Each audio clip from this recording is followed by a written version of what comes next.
প্রিয় বন্ধুরা, আমি চন্দানীর সাত কাহনে আরও একটা নতুন ভিডিও নিয়ে হাজির হয়ে গেছি আজ তোমাদের সামনে। এখন বাজে সন্ধ্যে 6টা। এখন থেকে আমি আমার ভিডিওটা শুরু করছি। আর এই সন্ধ্যে 6টার সময় দেখতে পাচ্ছ আমি আর সুমনা দুজনে কিন্তু রাস্তায় বেরিয়ে পড়েছি সেজেগুজে। আমাদের জন্য অবশ্য আমাদের অন্যান্য সাহেলিরা অপেক্ষা করছে সুমির বাড়িতে। আমরা এখন সুমির বাড়ির সামনে চলে যাব। আর চলেও এসেছি সুমির বাড়ির সামনে। এই দেখো সব সাহেলিরা সুমির বাড়ি থেকে বেরোচ্ছে। আর আমরা সাহেলিরা কিন্তু একটা ছুতো খুঁজতে থাকি, শুধু কি করে বাড়ি থেকে বেরোনো যায় আর একটু আড্ডা দেওয়া যায়। তা আজ আমরা একটা ছুতো পেয়ে গেছি আড্ডা দেওয়ার এবং সবাই মিলে একসঙ্গে হওয়ার। আর সেই ছুতোটা হচ্ছে যে আমাদের এক সাহেলি শর্মিষ্ঠা, ওর পড়ে গিয়ে হাত ভেঙে গেছে। তাই ভাবলাম যে শর্মিষ্ঠাকে একটু দেখে আসা দরকার আমাদের। এখন আমরা শর্মিষ্ঠার বাড়িতেই যাচ্ছি। তা শর্মিষ্ঠার বাড়িতে যাওয়ার পথে ভাবলাম শর্মিষ্ঠার জন্য কিছু নিয়ে যাব, কিন্তু শর্মিষ্ঠা আবার অনেক কিছুই খায় না। তা ও যেগুলো ভালোবাসে ভাবলাম তাহলে সেইগুলোই নিয়ে যাই। তাই আমরা এখন একটা দোকানে ঢুকে পড়েছি শর্মিষ্ঠার জন্য। শর্মিষ্ঠা ভীষণ চিপস, চানাচুর এসব খেতে ভালোবাসে, তাই আমরা ওই সবই শর্মিষ্ঠার জন্য নিচ্ছি। আমাদের কেনাকাটা হয়ে গেছে, এখন দোকান থেকে বেরিয়ে এলাম। এখন চলে যাব শর্মিষ্ঠার বাড়ি। আর এদিকে আমাদের অন্যান্য সাহেলিদের দেখো, আমরা যারা যারা দোকানে গেছি আর ওরা যায়নি, দাঁড়িয়েছিল রাস্তায়, ওরা রাস্তায় দাঁড়িয়ে কিন্তু বেশ গল্প জুড়ে দিয়েছে। আমরা অবশ্য দাঁড়িয়ে ওদের সঙ্গে খানিকক্ষণ গল্প করে নিলাম। তারপর ভাবলাম না, আর গল্প করলে চলবে না, এবার এখন শর্মিষ্ঠার বাড়ি যাওয়া দরকার। তারপর আমরা চলে এলাম শর্মিষ্ঠার বাড়ির সামনেই। যাই হোক, এখন আমরা চলে এসেছি শর্মিষ্ঠার বাড়িতে। শর্মিষ্ঠার বাড়িতে এসে বসে সবাই আমরা গল্প করছি। আমরা শর্মিষ্ঠাকে আগে থেকেই বলে রেখেছিলাম যে আমরা কিন্তু কিছু খাবো না, আমরা শুধু তোকে দেখতে যাব। আমরা অবশ্য আসার সময় ডিমের চপ নিয়ে এসেছিলাম। এখন সেই ডিমের চপ খাওয়া হচ্ছে। এদিকে ওর বর আর মেয়ে তো কিছুতেই ছাড়বে না, তবু ওরা আমাদেরকে কোল্ড ড্রিঙ্কস আর চিপস, কুরকুরে এইসব খাওয়ালো। আমি অবশ্য আজকে কিছু খাইনি, কারণ আমার দাঁতের রুট ক্যানেল হচ্ছে। আজকে রুট ক্যানেলের আমার সিটিং ছিল, তাই আমাকে ডাক্তার বলেছে 2.5 ঘন্টা মতো কিছু খেতে না। তা আমার 2.5 ঘন্টা এখনও হয়নি, সেই জন্য আমি কিছু খাইনি। তাছাড়া আমার কদিন আগে জ্বর হয়েছিল, শরীরটাও খুব একটা ভালো ছিল না, ভালোও লাগছিল না। যাই হোক, সবার খাওয়া দাওয়া হয়ে গেল। তারপর আবার শর্মিষ্ঠার মেয়ে, বর সবাই মিলে আমরা একটু গল্প করলাম বেশ খানিকক্ষণ। গল্প টল্প করে এবার আমরা এখন বেরিয়ে পড়লাম শর্মিষ্ঠার বাড়ি থেকে। তবে শর্মিষ্ঠার বাড়িতে গেছি, কিন্তু শর্মিষ্ঠাকে কিন্তু খুব একটা তোমাদের সামনে দেখাইনি। হয়তো তোমরা এক ঝলক ওকে দেখতে পেয়েছো, কারণ শর্মিষ্ঠা খুব একটা ক্যামেরার সামনে আসতে পছন্দ করে না। ও ঠিক অভ্যস্ত না ক্যামেরার সামনে, সেই জন্য শর্মিষ্ঠাকে দেখাইনি। যাই হোক, আমরা এখন বেরিয়ে পড়লাম। ও ওইটা, ওই যে সোজাসুজি তারা মায়ের যে ছবি, ওইটা ও এইটা তুই থাকতি, যে তুই ভাড়া থাকতি যেটা। আমি তো পাশের গলিটা থাকতাম। ও এই গলিটা না, ও ওনার আমার এই উল্টো দিকে পাশেরটায় তুই থাকতি। হ্যাঁ, আমরা শর্মিষ্ঠার বাড়ি থেকে বেরিয়ে গেলাম। তারপর এরপর চলছে আমাদের হাসাহাসি। আবার হাসাহাসি করতে করতে এবার আমরা চৈতালিকে ধরেছি, কারণ চৈতালির অ্যানিভার্সারি গেছে, এখনও চৈতালি আমাদের খাওয়ায়নি। তাই এখন আমরা সবাই চৈতালিকে ধরেছি যে নেক্সট তুই কবে খাওয়াবি, এবার ডেট ঠিক কর। আমি কিন্তু ইয়াকি করিনি, আমি আজও বলছি তোরা ঠিক কর কবে যাবি সোনামাটি। চল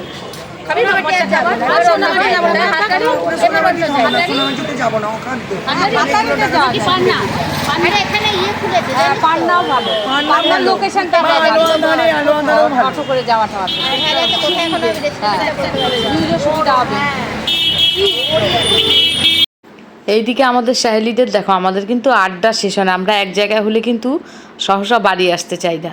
এই দেখো, এরপর আমরা চলে এসেছি চায়ের দোকানে এখন চা খাবো বলে, কারণ সন্ধ্যাবেলা কারো তো চা খাওয়া হয়নি, প্রত্যেকেরই চায়ের নেশা।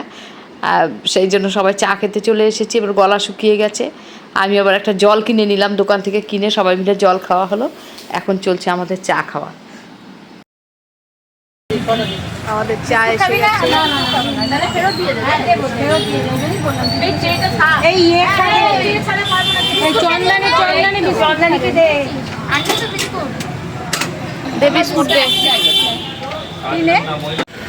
তোর হাত নাড়িয়ে আমার চা ফেলবি না বলেছিলাম।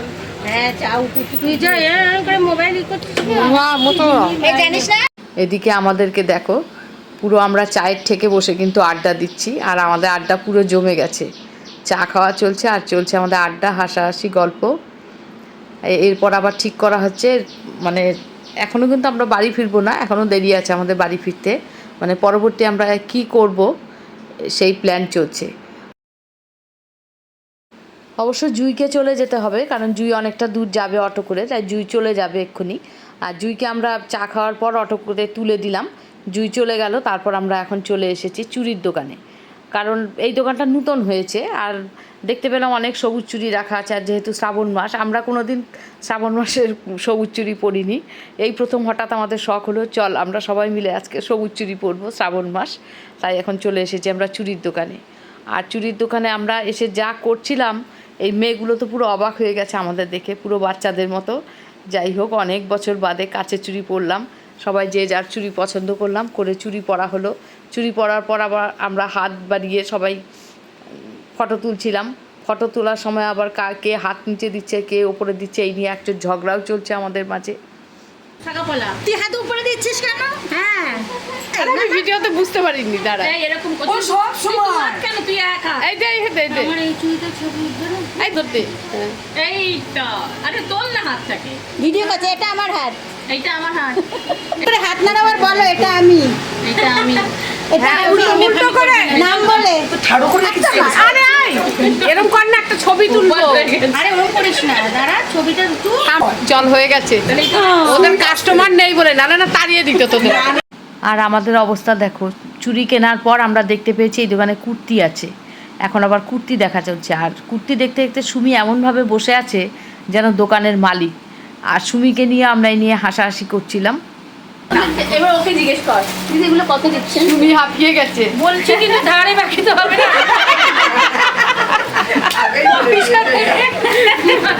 অর্ডার দিয়ে নেবে না, দুটো দেবে না। আর অর্ডার দেবে নেবে না। না না, সে তো নেবে না, বলছি ইনস্টলমেন্টটা দেবেন না, এখনই নিতে হবে। ইনস্টলমেন্ট হয় না, ও এখানে হবে না। যাবে ক্যাশ ক্যাশ। যাবে কেন? তাহলে আপনার দোকানে আসবো না, পাশের দোকান অনেক ভালো দিদি। না, কারো লাগবে না, চল। 2 টাকায় ভাগাবি নাকি? ওটা আমার গিফট হলো রবি। 3 টাকা দিয়ে এই মিশোতেও এই চুড়িদারগুলো 400-450 এরকম দাম। হ্যাঁ, নিজে কিনতে ওই জন্য বলছি। এই আমি চলে যাচ্ছি তো। যা যা, চল, টাটা চললাম রে, টাটা। ভালো লাগলো, বাড়ি গিয়ে ঝাড় খাবো। অবশেষে আড্ডায় ভঙ্গ দিয়ে এবার আমরা যে যার বাড়ির দিকে চলে যাচ্ছি। আর আমরা সাহেলিরা এরকমই করি, আড্ডা দিতে গেলে কিন্তু আমাদের কোনো হুঁশ থাকে না যে কটা বাজলো। এখন কিন্তু রাত 9টা বেজে গেছে, আমাদের আরও আগেই ফেরার কথা ছিল আজকে, কিন্তু যথারীতি আমাদের রাত হয়ে গেল আড্ডা দিতে দিতে। আমাদের তো এইরকমই হয়, এক জায়গায় হলে যা হয় আমাদের সময় জ্ঞান থাকে না। যাই হোক, এখন আমরা বাড়ির দিকে চলে যাচ্ছি। আর সাহেলিরা একসাথে হওয়া মানেই তো একটা সুন্দর সন্ধ্যা উপভোগ করা। আর সহেলিরা অনেক দিন পর এক জায়গায় হয়ে একটা সুন্দর সন্ধ্যা উপভোগ করলাম, ভীষণ ভালো লাগছে। মনটা বেশ ফুরফুরে হয়ে গেছে। এখন চলছি আমরা বাড়ির দিকে। আজ তাহলে ভিডিওটা বড় করছি না, দেখা হচ্ছে পরের আরেকটা ভিডিওতে। ততক্ষণে সবাই সুস্থ থেকো, ভালো থেকো। আর আজকের ভিডিওটা তোমাদের কেমন লাগলো, ভালো লাগলে অবশ্যই একটা লাইক কমেন্ট করতে ভুলো না। আর যেসব বন্ধুরা আমার চ্যানেলটা নতুন দেখছো, এখনও সাবস্ক্রাইব করোনি, প্লিজ সাবস্ক্রাইব করে আমার পাশে থেকো। সবাই সুস্থ থেকো, ভালো থেকো। সবাইকে শুভরাত্রি।